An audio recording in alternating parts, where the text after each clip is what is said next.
All right, yeah. Hi, everybody. Really happy to be here to talk to you guys about my project. My name is Alex Bridger. Yeah, so I'm a composer. The piece I'm going to talk about today, Musée, it was composed as part of the actor core seminar at the University of Montreal, taught by Professor Jimmy Leblanc, Caroline Taube, and Kit Soden were important mentors for this. So yeah. Um, I'm a composer, performer, living here in Montreal, and I do actually have a background in psychology. Like I did an undergraduate in psychology at Memorial University in Newfoundland prior to going to music school. I bring this up just to kind of give a bit of context to say that I would say that I'm at least sort of sensitized to research practices associated with physical sciences. And just because of this sort of background, I'm kind of left with a bit of a bias. And I've felt a little bit, at times, like a bit squeamish about the idea of a creative project being a means to get some real kind of like empirical data out of it. So this was a really good opportunity for me to kind of get a little out of my comfort zone and find a way that I could approach this idea of like a research creation project in a way that I felt made sense to me, that I could produce something, special above and beyond, an empirical result or a purely creative result. Yeah, I'm really grateful to have had the opportunity to do it. So, in this, the main way I did this, which I'll discuss today, was through this idea of what I'm calling like a naive aestheticization of as a sort of like a primary material to motivate the composition process, basically. So hopefully this will switch the slide. Looks good. So this is sort of a bit of a diagram to explain what I'm talking about. So I've seen that, it's very common in physical sciences for researchers to use what I'm calling here like a useful metaphor or like an illustrative metaphor to kind of boil something down to essentially make it more, comprehensible, or to facilitate a conversation about it.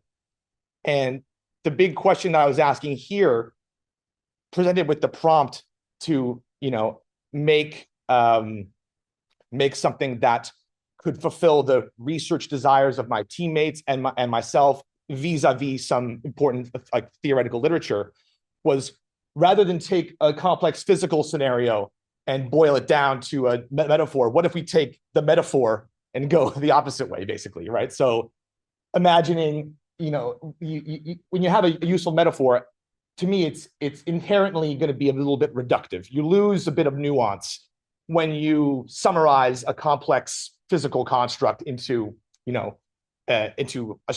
one sentence description of the construct. So for me, I took that sort of simple diorama of a physical scenario and tried to bear it out into a full-blown situation, basically. So the way that happens in my case, I'm engaging in this idea of like a naive aestheticization of, in some cases, psychoacoustics research. So this would be an example. So the research of Professor McAdams here, I would say it stands out to me from having read other kind of psychology literature, in the sense that it's pretty digestible even to a lay person. It has the language used.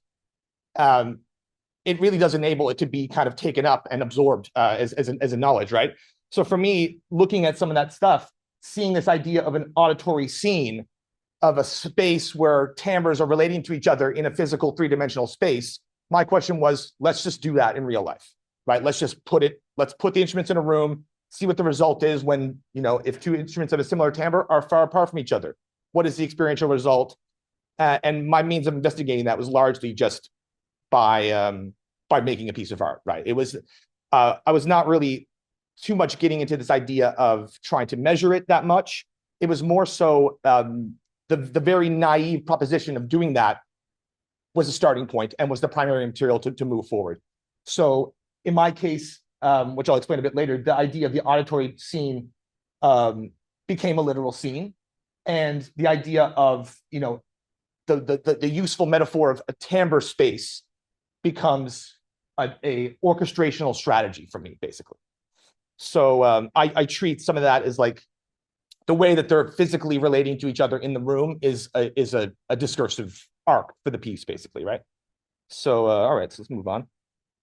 So yeah, this is just sort of a little bit of a kind of Cole's notes of the piece in general. So it's a quintet, mixed quadraphonic speakers. So I have 4 speakers around the room, and we have them physically set. The ensemble is spatialized in the room. So what else is important here? So if you look at the instrumentation, we had Felix Fontaine on trumpet. We had Ravi Dominguez playing double reeds. French horn was Alexandre Amat. Bandoneon was Amichai Ben Shalev, and I played the accordion and double on electric guitar. And the most important thing here, as I sort of alluded to in the previous slide, was that we are physically spaced out around the room. So I have a diagram of that here. I won't go too much laboring into this issues of pitch. I would say that I would summarize that in order to really foreground the timbre and the spatialized aspect, we're really just using this pitch material the whole time. Very, very minor changes in what the pitch is happening. So I was hoping that would result in a foregrounding of a timbral and orchestral effects. But basically, this was the setup for the room. So because of the research interests of Ravi Dominguez, the double reed player, he was really interested in the idea of like dance and movement. So he, of course, gets assigned the role of being the guy who's going to move around the room, basically. So he starts in the audience and kind of walks towards the front of the stage. And then at some point he comes over here where he has a station set up, where he has his cor anglais, and then he goes to the back of the room. And all the while, like I'm to the far right here on one side of the audience. So you can see already there's sort of like timbre motivated choices made just at this level. I was very curious about the idea of having 2 accordions. I mean, Amichai would be insulted if I referred to as an accordion because it's a bandoneon, which is, I totally respect that. But we have the 2 kind of reedy organ-like sounds on a hard left and hard right. So for me, when I'm seeing, like a timbre space diagram, and I see, these instruments that are of a similar timbre are going to be closer together in the space, I'm thinking, is this going to create, will the fusion that happens of having 2 instruments on the other side of the room, will that create an impression of the space being smaller? Will it create a sense of an enlargement of a single instrument? Who's to say? I was playing, so it's really actually really hard for me to say. But basically, it's the idea of taking the construct, taking the useful metaphor and bearing it out as a physical scenario here. That's kind of the most important detail, I think. Yeah, and I mean the idea of walking through, we kind of talked about it at the end, and the piece was called Musée for kind of unrelated reasons to the specific things that are going on. But we also thought it was kind of interesting that because he's kind of moving around the space with the instruments, it kind of brings up this connotation of him moving through a museum, looking at the different sounds, and it kind of makes him a character in a physical story, basically. So that's the case with that. This is just a little page of the score.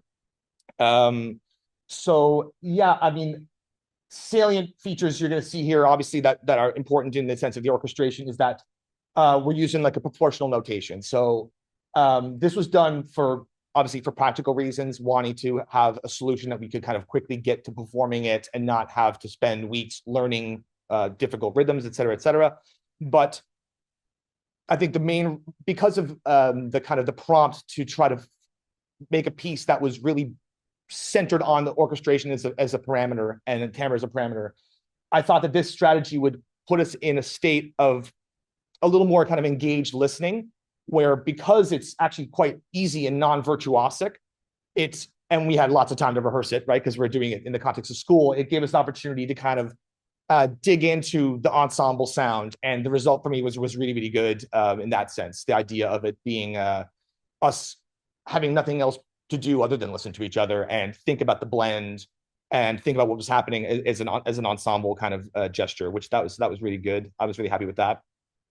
So to speak a little more into the nitty gritty of the timbre, you have certain kind of pairings that I intuitively kind of just put together as I was building the piece. And the piece was a way for me to kind of see to what extent some of those, what I perceived as timbral similarities, could be actually experientially relevant, So it's clear that there's going to be an important similarity in terms of playing techniques between the bandoneon and the accordion. But I was also interested in this idea of the similarity between the double reed and the muted trumpet sound. So that becomes an important feature in how the piece plays out. And really, thinking about timbre as a parameter pretty much allowed me to just very quickly put together a formal structure for the piece, because I had these similarities, and in the spirit of a research creation model, I really just kind of wanted to like use each section of the piece to test my assumptions about a given pair. To what extent will they fuse together and seem like one sound? To what extent can we undermine that fusion by having them do different playing styles and then later doing a similar playing style, et cetera, et cetera. So I mean, this is pretty self-explanatory. But again, this was very much intuitively arrived at, sort of just departing from, it was an intuitively arrived at sort of process there, where the piece was a means to just sort of test those assumptions, and it turned out pretty good. All right, so yeah, I'll move on from that.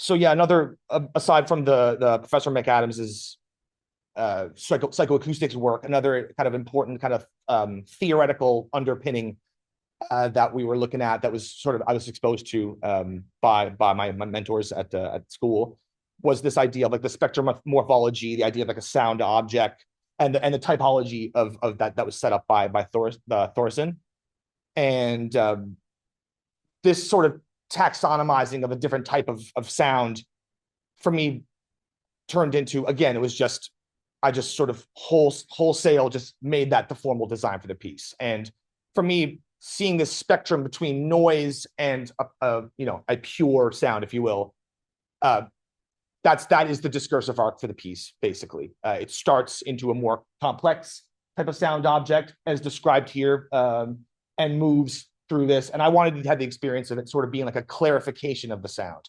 I was imagining a situation where it starts, and little by little, we get more and more pitch until we have a full sounding ensemble, basically. So this does not constitute a didactic explanation of this Thorson like spectrum morphology concept, but for me it was an important just kind of starting departure, right? So let's see if I can get these sounds going. So this is how the piece starts. So I'm calling this a complex sound object. I'm eager to hear your feedback on this, whether you think this is a convincing thing. But so yeah, this is a description of what we have. It's mostly going to be the wind sound from the bellows of the accordions, and also like taking the mouthpiece out of the brass instruments and blowing over it to make like a flute kind of whistle sound. I guess I could maybe just click this and it'll work. Let's see. Sound check time.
Yeah, so that's my complex sound, and then we move from there into what I'm calling a more kind of dystonic sound. Of course, love the multiphonics, but the hum distortion as well, you'll hear in this, which is going to be him. The Felix Faultin is kind of like yelling into the trumpet as he blows it, so you get that multiphonic by there being a bit of a disruption of the kind of the pure sound by him singing into it, as well as like other kind of techniques listed there. So we move from this through this, which is like literally the next part of the piece, basically.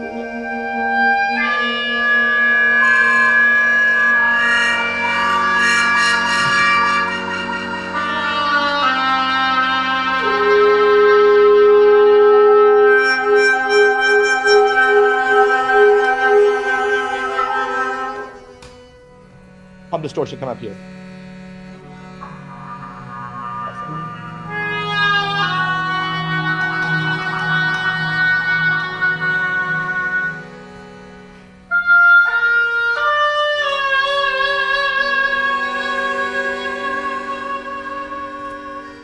yeah, so that's that. And then eventually we end up with what I'm calling the sort of natural sound of all the instruments. And also with some indications where the material itself, we end up kind of having a little more alignment prescribed. So I'm now trying to get the instruments to kind of fuse together a bit. Yeah.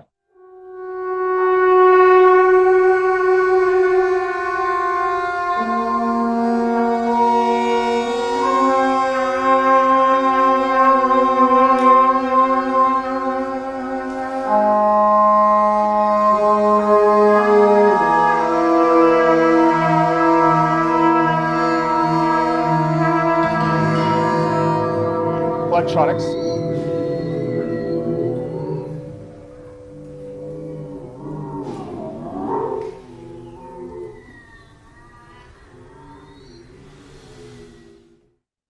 Yeah, so that's basically that aspect of the piece, and it gives you an idea of the kind of flavor of it.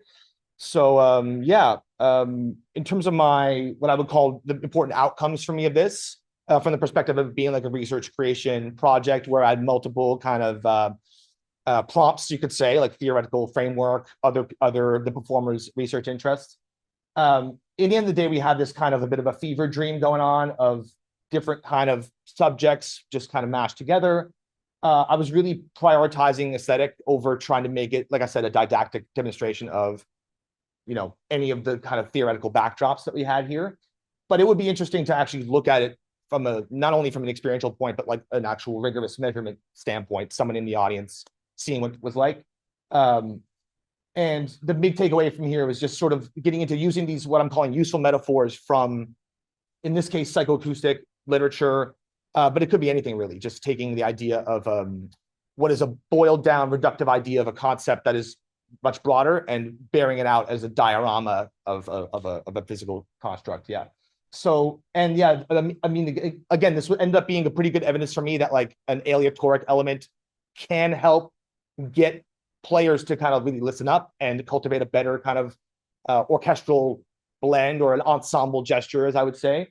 And definitely the idea of having like an ensemble spatialized around a room, it's going to be fertile ground for orchestration research. A lot of these books and stuff like that are going to be assuming that the stage is where everybody is sitting. So what happens to the idea of like a fusion or a kind of a diversification of the orchestral texture when you're physically separated out? This is the direction we could go in for sure. So yeah, that's basically all I had to say. Here's my bibliography. I'm happy to hear your feedback. Any concerns or difficulties with what I've said? Yes. Okay. Our next presentation is by Lorenzo Paniconi, from graduate student from McGill University. Thank you very much for having me here. And I will be presenting a piece called Monochrome that was written during an orchestration research project this year. The piece is for violin, vibraphone, trombone, bass clarinet, and live electronics. Well, actually mixed electronics. There is live, there is tape. I will be focusing mostly on how I used live electronics to reinforce a sense of form. How I used different strategies to reinforce form throughout the piece. I will start with a quick overview of what is happening or what I ended up doing in the form of the piece. So there is, on a very basic level, there is an alternation of contrasting sections. There are homorhythmic sections which are usually very short. It's a few measures every time, and these are labeled. Well, in the two tables you have on the first row is bar numbers, and on the second is, let's say, the content, global content of that section.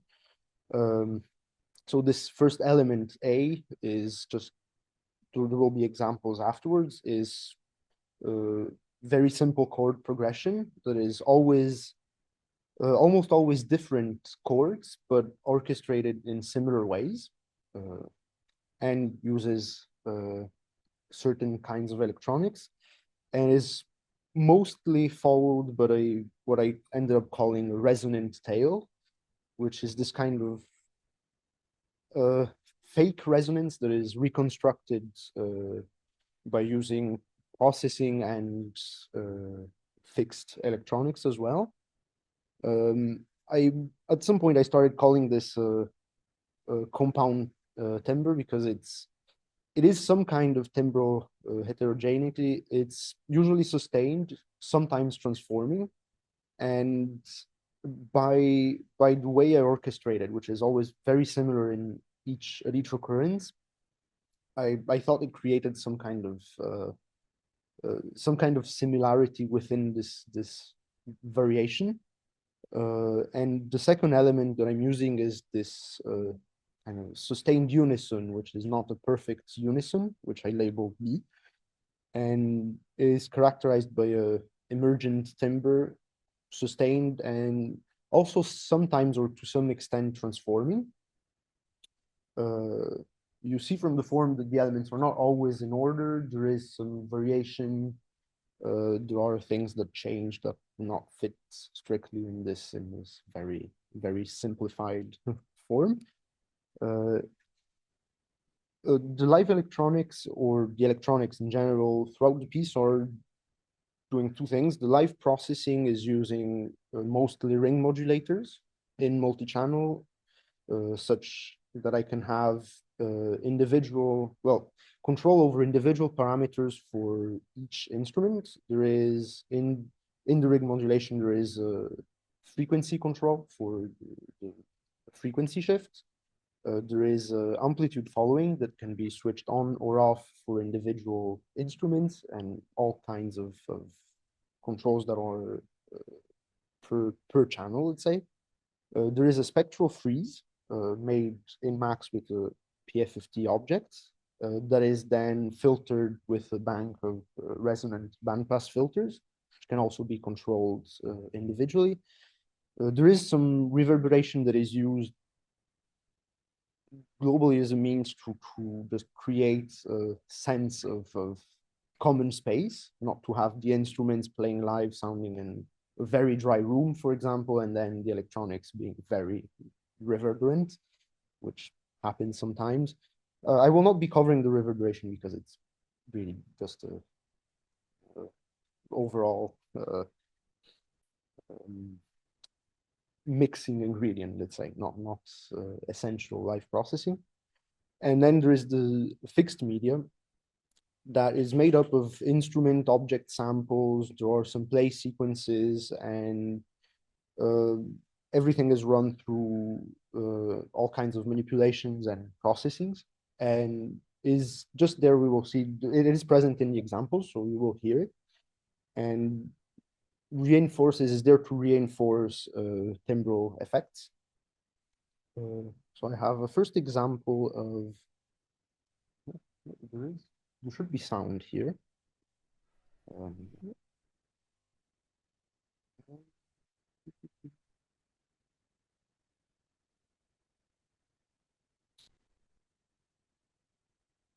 don't know how I can play it back.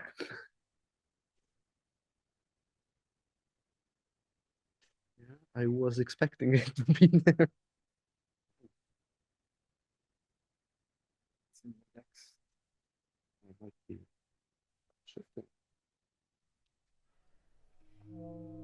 Oh, it is here. It plays.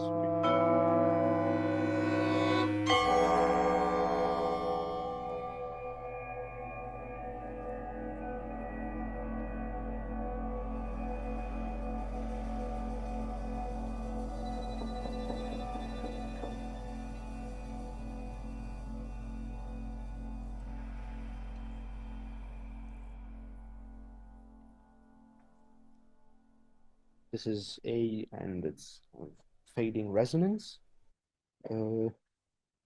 This then is followed by B. Should have. Well, I was expecting it to play also B anyway, and I'm sorry about that. that you can see at letter A. Starts with the unison and is then transformed and ends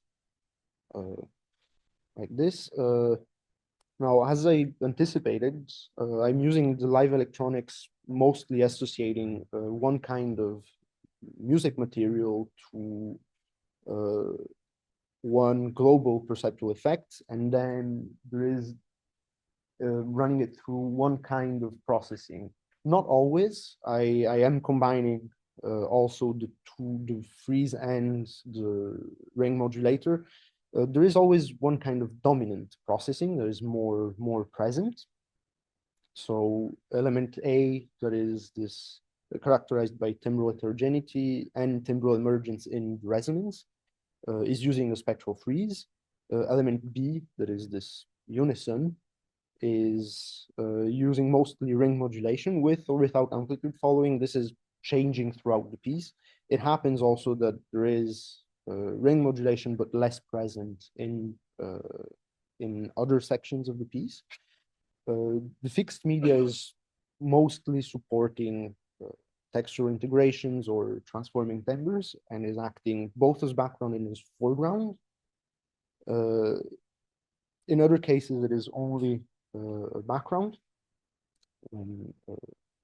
when it's acting as a sustain for timbral modulation and emergence. I also use it to reinforce spatial illusions. Then it acts both as background and foreground, depending on different sections of the piece. It's always dynamic, let's say. Now I will talk about in general about individual effects. So the freeze is, as I said, applied on these chords, which obviously is onset synchronicity. The resonance is then made with the freeze. So I capture this effect. It is run through PF50 patcher, and which is set to have a very large window and a rather high overlap factor. And it creates this kind of blurred image where the sounds of the individual instruments become really all mixed up, depending on what was the input of the freeze. And then the resonance bandpass filters are set to frequencies that are similar, if not identical, to the previous chord. In general, not identical. They're always shifted by some small amount, maybe a few hertz to 10, 20 hertz.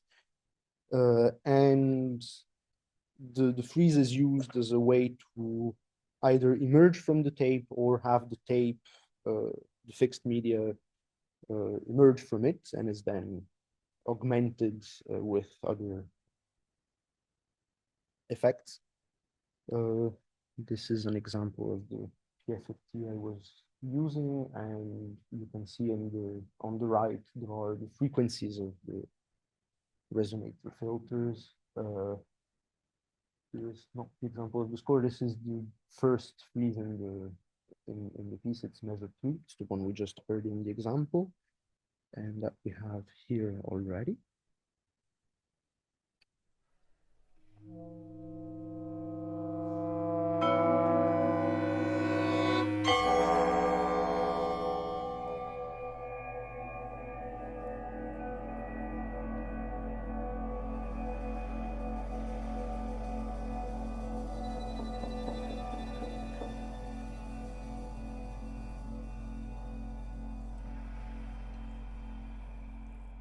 Difficult to separate it from the tape, I find. I forgot to mention the freeze is always, I'm doing the volume of it by hand to have this kind of, to have more control over it, also because it tends to be unpredictable in that sense. I have another quick instance. This is from letter B of the piece, and towards the end in the resonance, there happens to be some kind of stream segregation where we have violin and vibraphone on the top, and then trombone and bass clarinet playing again homorythmically together. So it creates this kind of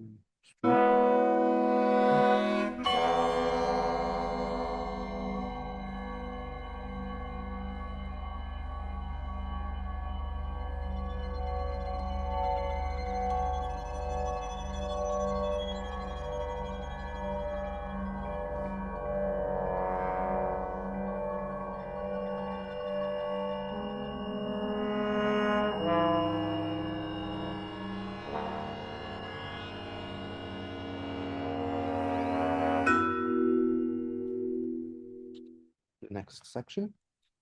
The ring modulation, on the other hand, is been used on, as I said, on kind of close unisons. It's sometimes perfect unison, sometimes there is some beating, very close pitches.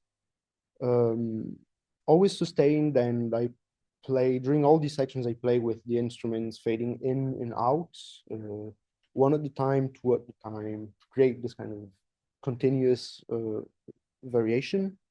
It is always played at very soft dynamics, and this is also to reduce brilliance of the sound. And I'm also using mutes on violin or generally on trombone. Clarinet is playing often sotto voce, there are air sounds, it's all kinds of techniques and devices to help the instruments blend by making my timbre brilliance as less brilliant as possible. I said already, the ring modulators have individual amplitude following and control over the transposition frequency. I'm mostly using a small frequencies for the ring modulators, which creates this kind of amplitude vibrato or beating effect with the electronics. It also imitates the vibraphone's motor, sometimes very effective way. Depends if the frequency of the beating can be matched. It's not something that I asked for in the piece, but it happened, I think, more than once, maybe by chance, maybe the percussion player was listening for that. I honestly don't know. I have a few examples of this as well. This is from the beginning of the piece.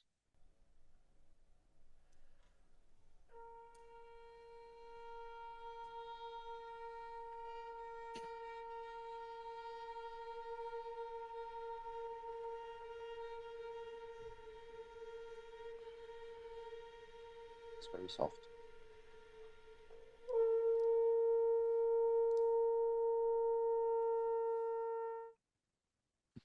This is the first one. The second one, for example, is one instance where it is more developed, extended, and it involves in this violin solo. And I am also using the freeze, but the freeze is used just as a means to continue this kind of line of sound. Air sounds, for example.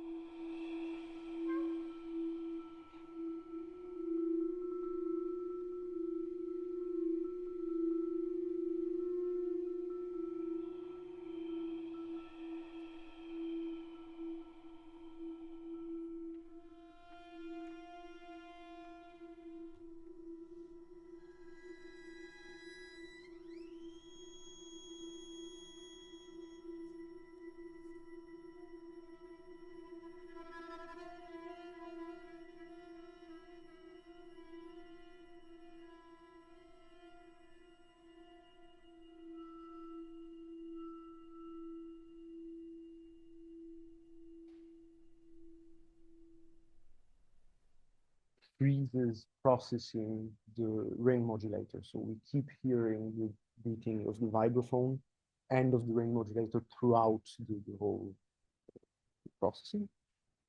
Oh yeah, this was the end of it. And this is an example from the end where, again, things become less clear. It's not as fixed, strict as it might appear from the overall from the overview. Again, here at the end, the violin kind of stands out. This is the very end of the piece.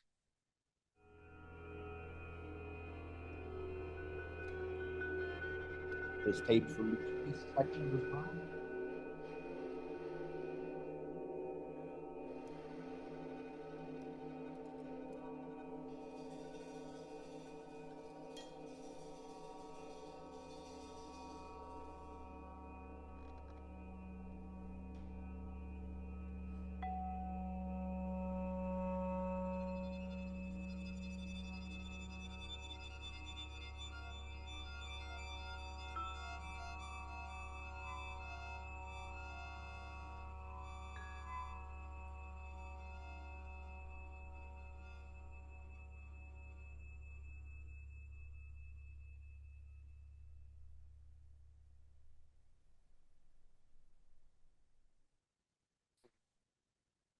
More remarks.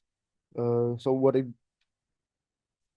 I say is that I used to support formal articulation and sectional boundaries. Of course, these are created by sequential groupings that are emphasized in turn by changes in audio processing. So to use this kind of two very different strategies and to alternate them or sometimes combine them together helped highlight and support this all different sections of the piece, and also associating specific musical materials with one or the other dominant processing.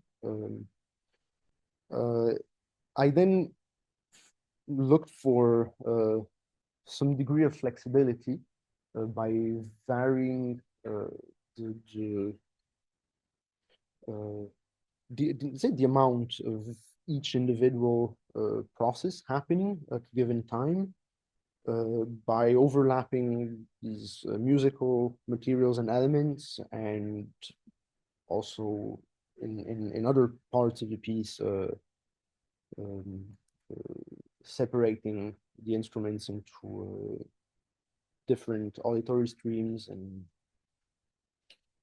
and yeah, finally I try to give throughout the piece a sense of variation by recombining and mixing all these elements in different ways.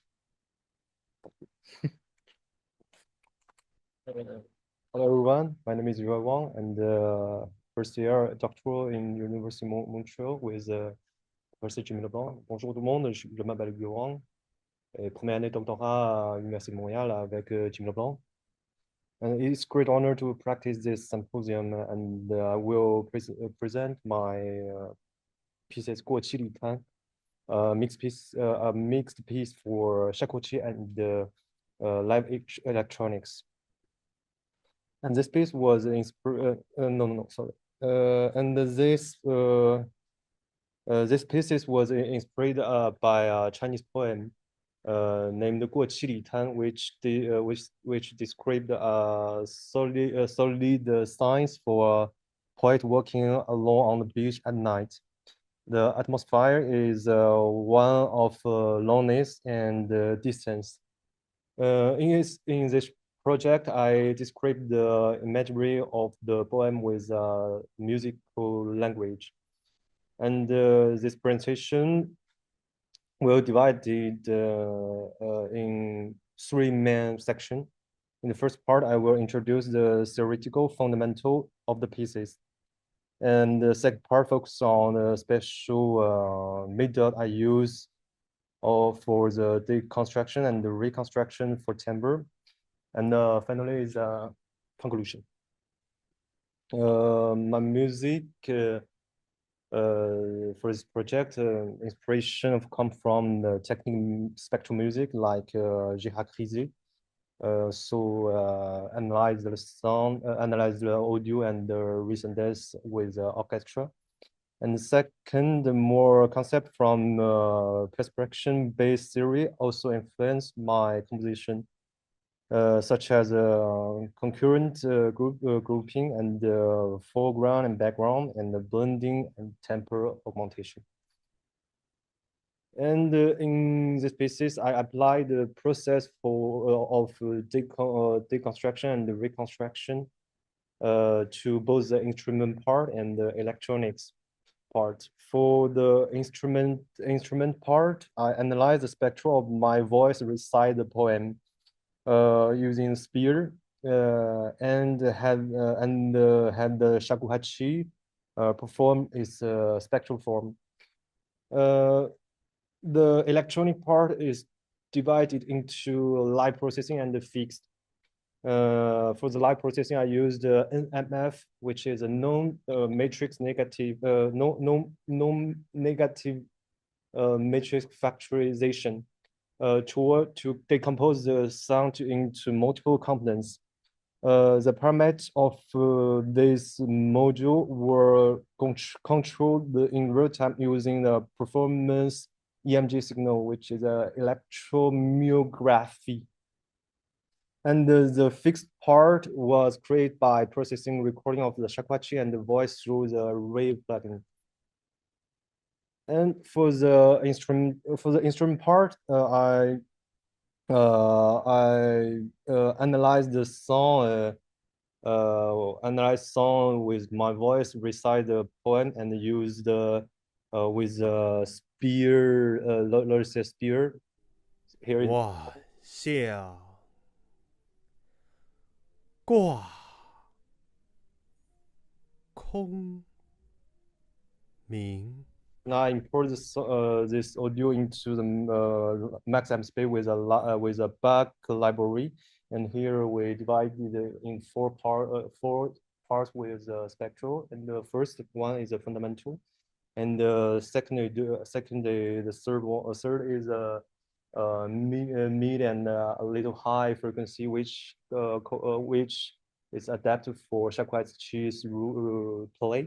And the fourth is extreme high frequency, which the instrument cannot play. So I replaced with electronic parts. Sorry about that. And yeah, for the shakuhachi play and notation, here I use graphic score for notation to help represent the spectrum of the sound more clearly. As shown in figure 1, when two notes are placed closely together, a triangle symbol is used to indicate that they should play quickly a section. A wavy line shows a subtle inflection. In this case, the performance can use special technique like adjusting the angle to make the fine pitch changes. And in figure 2, the flag there is a little flash above and below the target notes, indicate that the performance is free to improvise the pitch, and with interval major second normally. And this type of notation gives the performance more space for improvise. Here is the shakuhachi represent the spectral.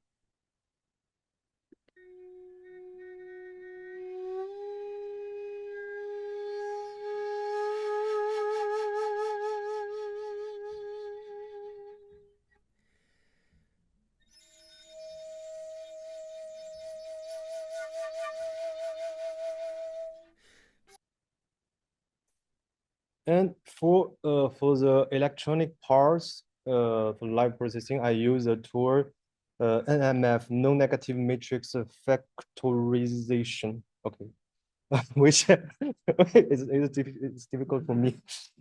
And the MF achieve a data decomposition by approximating a non-negative matrix as a product to non-negative matrix. In audio application, it's a typical involved applying a short-time Fourier transform to a sound signal to obtain a magnitude spectrogram matrix V, which is with no negative element. The goal is to find two non-negative matrices, W and H, such as that V approximates W multiply H. And in this context, the column of W can be interpreted as a spectral basis, where the rows of H represent the temporal activation of each base.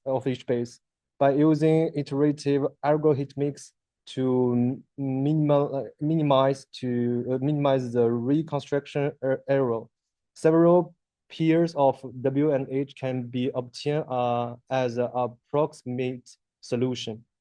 And in this figures is an example for decomposition of the sounds using MF.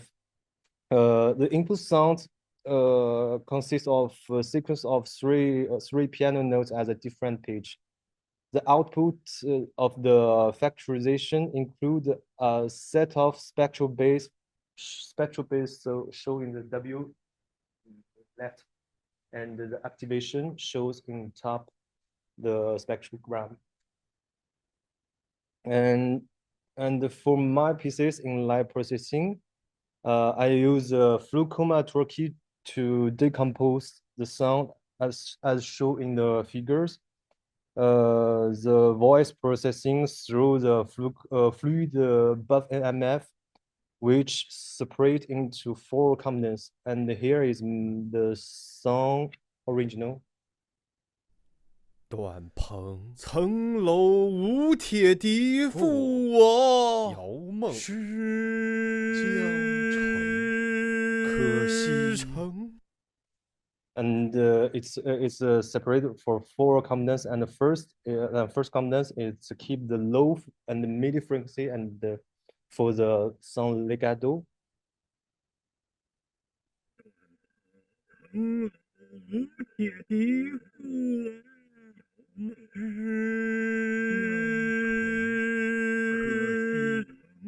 And second was keep the more low frequency for the voice. 短篷层楼无铁笛负我遥梦可惜城。 And third one is a mid and high frequency. 短篷层楼无铁笛负我遥梦。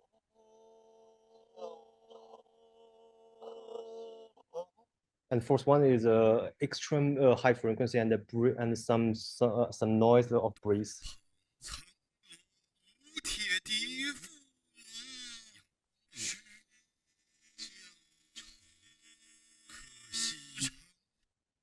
And next step after the decomposition, decompose the data can be stored in the fluid and MF filter object during the performance. It projects the Shakuhachi sound onto the 4 spectral bases that were previously extracted from the voice. The Shakuhachi sound is then decomposed in real time into 4 independent output channels. Each correspond to spectral components, and then met them together for signal from the reconstruction of the Shakuhachi's timbre. And here is a Shakuhachi original, the Shakuhachi.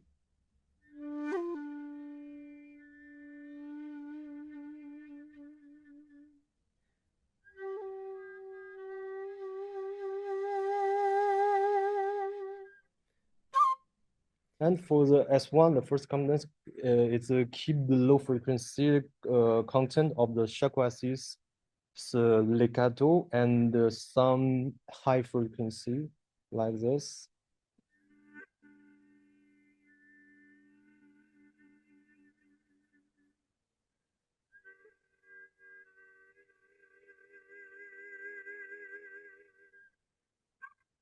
And it is processed with a granulator to imitate environmental sound, such as seagull or frog, which is mentioned in the poem. Poem.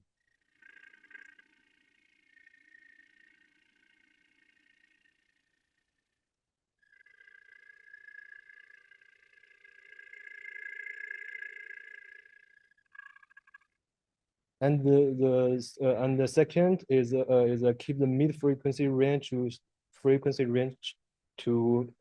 the shakuhachi sustained tone, like this.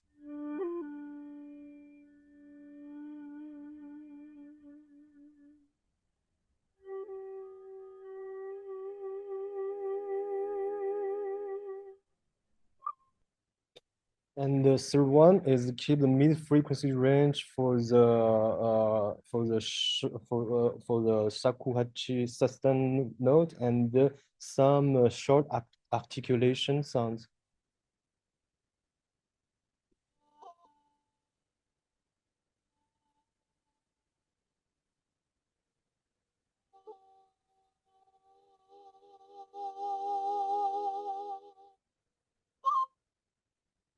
So as the second and the third are route directed to the output in order to perceive the natural acoustic quality of the shakuhachi as much as possible.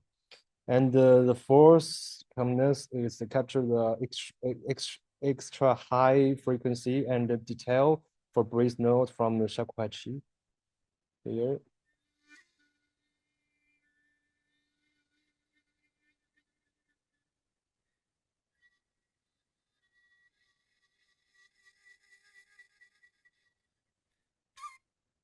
And then group it with a result.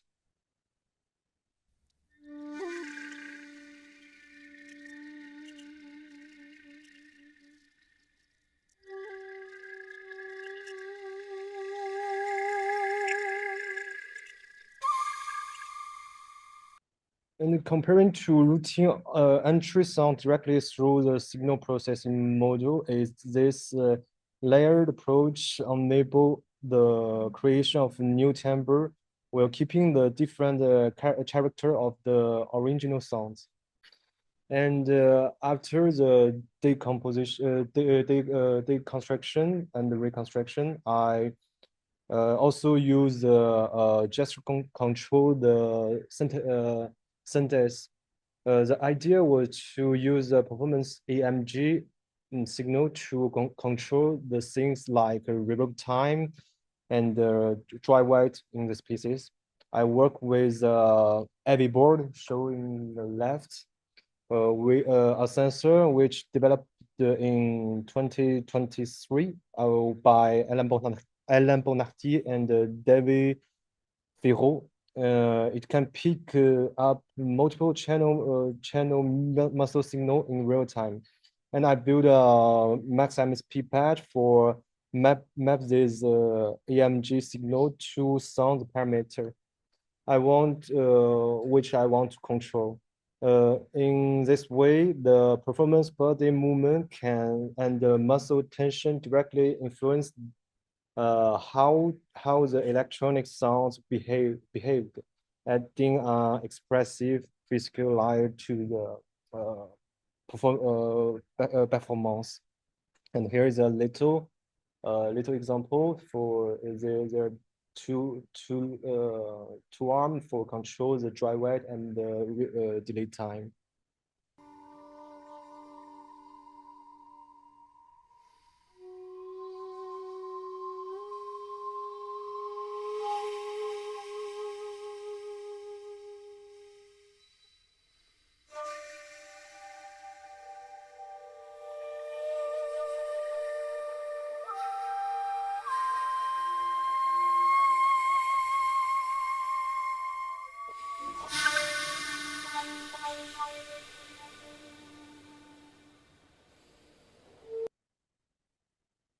And finally, in the fixed part, and I use Rave, which real-time audio variational audio encoder. It's deep learning basis audio synthesis module developed by ICRAM teams in 2021. It's designed specially for real-time music creation and sound transformation. As its core, Rave works by encoding the sound into the low-dimensional Latin space. and then decode it back into audio. It makes it possible to do things like compress a sound, resonance, and transform the timbre in creative way. And in my project, I use waves percussion mode to feed the shakuhachi recording. Here is a song original.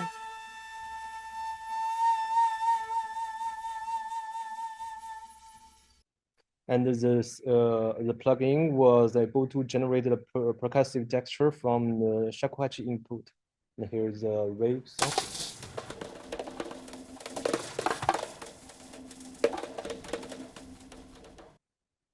And then with some additional processing like the filter and the pitch shifting, the sound began resemble ring while still keeping the expressive dynamic of the original shakuhachi performance, like the result.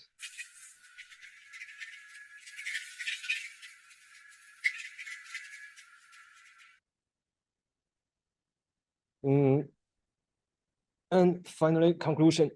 Through the creation of Guoqi Yitan, I came to realize the big potential of the approach of deconstruction and the reconstruction of the timbre in mixed music.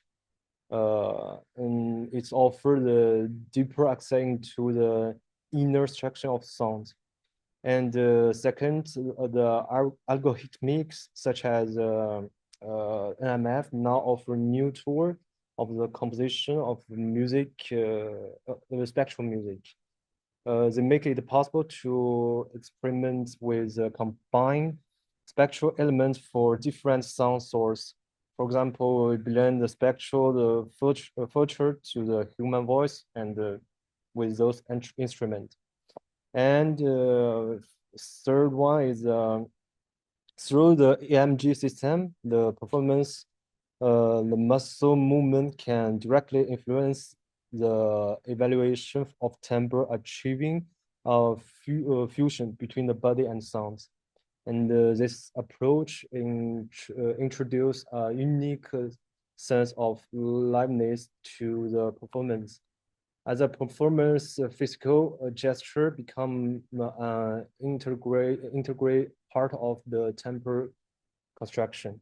And here's my bibliograph. Thank you. Merci. Désolé pour mon anglais, je suis un peu stressé. Si vous avez... Okay, so this was not my first experience with mixed music, but I've only written mixed pieces for solo instruments and electronics. So this was my first project with an ensemble. So this was quite a challenge to take. And in my composition practice, I often like to think about space and timbre perception and how they interact with each other.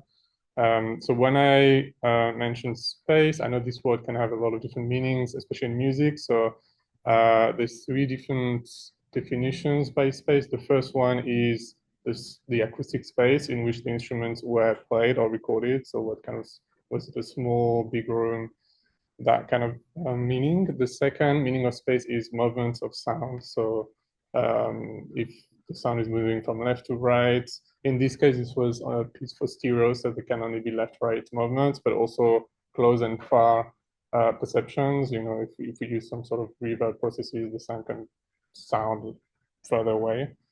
And the last one is the spatial reference that sounds can carry within them. So for example, a car sound, if we record it outside, we will hear like the sort of like the street sound, and that will be like a space in itself, which will refer to specific musical characteristics and spatial characteristics and so on and so forth. So those are the three kind of meanings of space that I've been using in this piece. And the three different research goals or questions that I worked on, the first one was to create spatial effects and spatial interactions between the electronics and the instruments of the ensemble, and see how it may impact our overall perception of the land and timbre. The second one was to compose and orchestrate acousmatic-like articulation. So articulations are like short transitional figures that make us focus on one specific musical parameter. So most of the case it's timbre, but it can also be rhythm, sometimes harmony, or all of them combined, or even spatial articulations. And the third one, I wanted to explore which kind of electronic sounds between microphonic sounds, so sounds that we record in studio, phonographic sounds or field recordings, or synthesized sounds, which of these sounds are more likely to blend better with the ensemble, or easier to blend and require less rehearsals and less tweakings and things like that. So those were the three questions I was trying to work on for this piece. Okay, so for the electronic materials, I mostly use tape and a little bit of reverb in the live treatment just to help the ensemble and the tape to blend better so that they all come out from speakers as well and mix better. Of course, for the third research question, I had to use all type of electronic sounds. So I use microphonic sounds, including all of the instruments that were in the ensemble. So we had a vibraphone and other handheld percussions, a violin, bass clarinet, and a trombone. So I recorded them, used some sounds. I also, I think, included a piano sound, a dual sound also, and some of them I may have modified them electronically by adding some modules or other things. Field recordings, I use mostly train and bell sounds and synthesized sounds that I composed through software called Absinthe. And I use them both or either as foreground materials, which were augmented by the ensemble, or background materials, which were augmented by the ensemble. So I tried to work on both situations. And I would say that some electronic timbres, especially the bell sound and the door sound, I use them as form-bearing elements because they come back in the piece quite often, and sometimes in with a modified timbre, so that we have a sort of sense of coming back to these sounds. Some of the challenges I've had, well, definitely the blend between the acoustic instruments, because they were very eclectic, very different.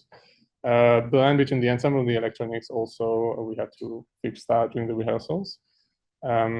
Focusing on writing concurrent blend, which was one of the main purpose of this class, I felt creates a lack of polyphony usually because we're trying all the sounds to fuse into one sound. So I was trying to add an extra layer, either just one instrument that would do something different from the other, to have like a little polyphony or like some sort of different material happening at the same time. For me, this was a good way also to help bring light on the blend. Kind of like if we're looking at a soft or dull object, a round object, if you really want us to notice how round it is, we can put like a sharp object next to it, and then we will really see the contrast. So that was kind of my goal in doing this. The different room acoustics between the electronics and the ensemble, of course, that was like a major issue. And also building coherent and organic form, because we had many workshops, and usually in workshops we bring different ideas which don't specifically or chronologically placed in the piece. So we can work on one material and then another one, and then we're left with all of these materials that we have to connect together. So that's also like a sort of challenge when writing for this kind of project.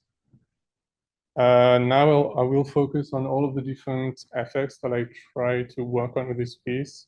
So I will not really talk about the perceptual effects because that's very subjective. So I'll leave that to you, but I'll just mention what I try to do, and I'll give the sound example. So for the first spatial effect, that was a simple stereo left-right effect. That was easy to do with the electronics because we can use the pan automations. But for the ensemble, they were placed in a position in which the violin and the vibraphone were on the left, and the trombone and the bass clarinet were on the right. So I tried to make the most of that. I'll show you here how it looked like. So that's why I used violin percussion along with the left loudspeaker, and trombone and bass clarinet with the right loudspeaker. So yeah, what I try to do is to have a shift from first from left to right, and then we only hear a sound from the right, and then they go to the left. A very basic effect. It was not that effective, I found, in the concert setting, because they were kind of like centered in the middle, and also depending on where you're sitting in the public, it's not exactly, you're not centered, so it's not the best. But on the recording, we can always kind of cheat and do like some post-production effects. And so yeah, I think it's more convincing on the recording. Oh, sorry.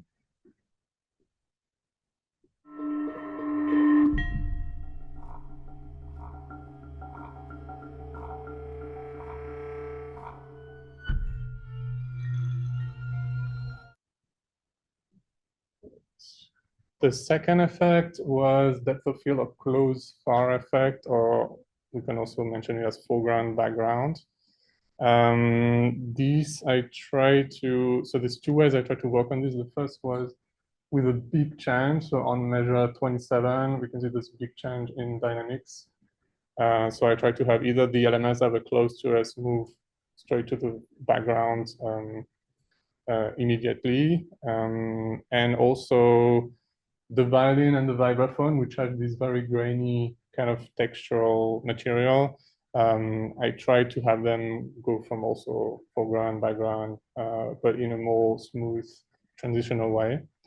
And we also had in the electronics some similar granulated material, which also helped to bring more variety in the timbre. Yes, and the trombone and the bass clarinet were in a different stream and kind of like fusing with a drone in the electronics at the same time.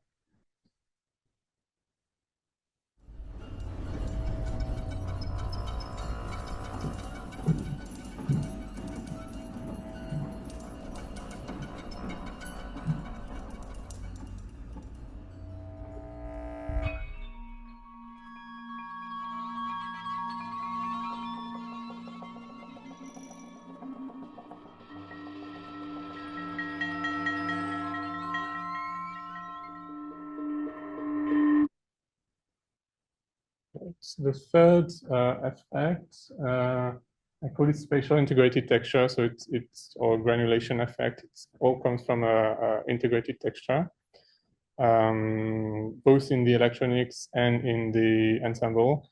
Even though the ensemble is kind of more in the foreground and the electronics is more in the background. Yeah, this was helpful to kind of blend or help fuse the violin and the vibraphone together. And they all, my idea was that they would belong to the same stream and yeah, kind of evolve in a common space through the electronics.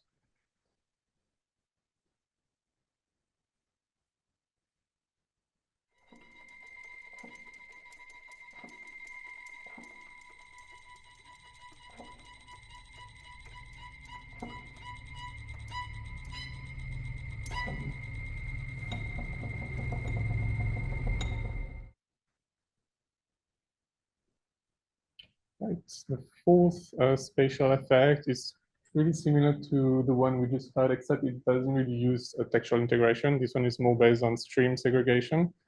I also like to call it like spatial opening or door slamming effect. This was used for the beginning of the piece. So I have this door slammed, which kind of, we can hear a very wide acoustic. And I use this just to help the listeners have a sense of spatial awareness. And then from there, I work on the instrumental sort of air sounds. And to provide a little bit of stream segregation or a little bit of polyphony, I had this pedal tone, muted trombone sounds. Yeah. So there is stream integration between the violin, or more like the vibraphone, all of the breathy, airy sound, trombone, bass clarinet, and electronic air sound, and which clash with the trombone sound.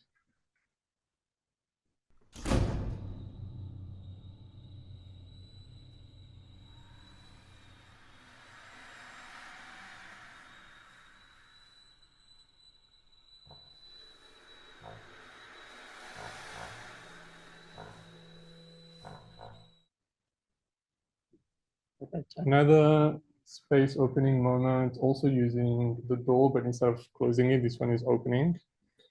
So yeah, we also hear like a sort of transitional section where all the instruments they cut, and then we have a sudden change of timbre followed by the door opening, which leads to another sort of room kind of effect.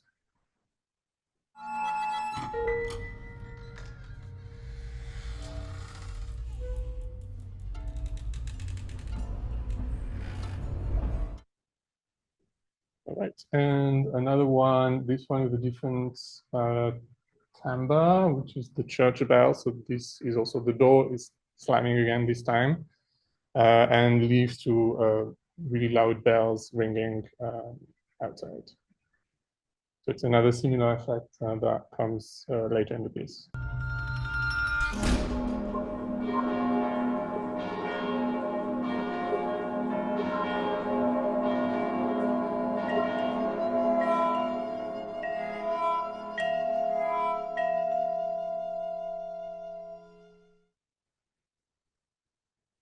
All right, following from that recording, the next spatial effect I tried to do was sort of timbral resonance. So from that bell sound in the electronic, I kind of wanting for the bell sound to shift to the ensemble. So have it progressively transition from electronic to acoustic. So the main timbre that I used for that was the vibraphone, which was then augmented by the bass clarinet, the trombone, and the violin.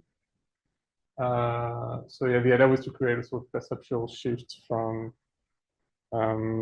electronics to acoustics. Yeah, the audio you've just heard it. So we'll move to now the timbral articulations. The first one was a sort of very basic attack resonance effects that we often hear in acoustic music. Is either it starts with an inverted sound, like a sort of crescendo, and then an attack followed by a decrescendo. So I played with these. Also, the bell sound was useful to play with that, and also the vibraphone to imitate this. I also played with the vibrato from the vibraphone and had tried for the other instruments to match with the vibrato or to play as a sort of fake resonance of that vibraphone. And I also used the electronic mostly in the foreground to create sort of chimeric sounds, complex timbres, both using the acoustic sound and the electronics. So yeah, the electronic was mostly to provide some sort of envelope, timbral envelope to this sound. So it was a bell plate, and then the acoustic instruments were kind of playing the spectral content of that envelope.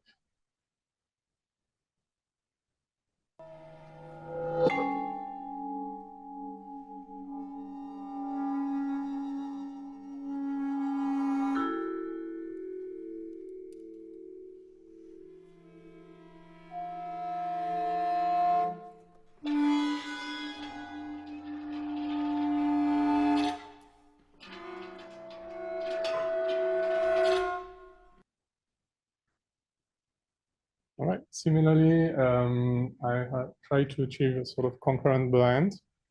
This time the electronic was in the foreground and the instruments were trying to augment the electronic. So this is a similar morphology. We have the same crescendo. This time I deleted the attack, so it goes crescendo straight to diminuendo, and I try to blur the onset, the attack of the sounds to have a bit of variety. But it was pretty much the same material.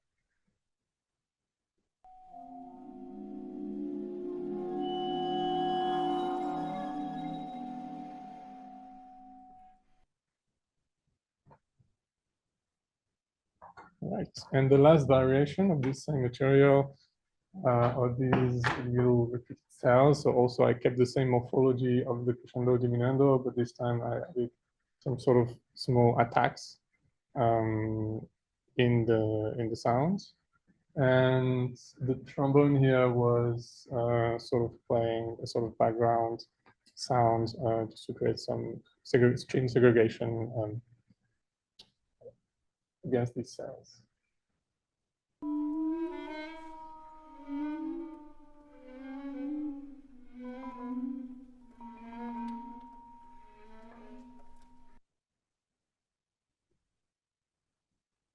Right. And the last timbre articulations I worked on was also a simple timbral shift, so a straight cut of the sound.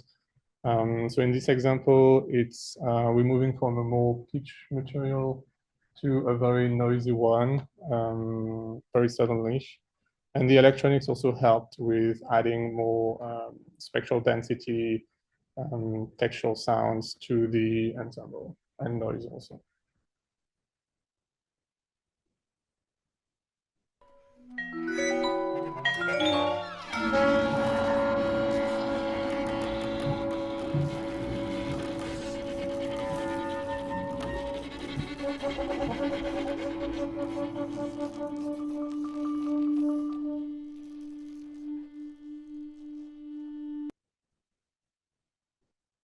Right, so to conclude, orchestration in mixed music definitely allows to generate a lot of different new artificial timbres by mixing both acoustic and electronic timbres. But it requires a lot of trials, experiments to reach satisfying goals, especially to reach a dynamic balance or a timbral balance. There's a lot of trials, errors, yeah, a lot of parameters to work on to reach this goal. And so to answer the third research question, where I was wondering which type of sound would be easiest, I noticed it was the synthesized sounds, which kind of makes sense since they have the least dense spectral frequency spectrum. So instead of adding another timbre to the ensemble, when we add synthesized sounds, I saw it as like, it's not like we add another timbre, which is complex and has its own identity, but more like having a plaster, which is going to feel, because it's got such a thin spectrum, is more like going to feel the little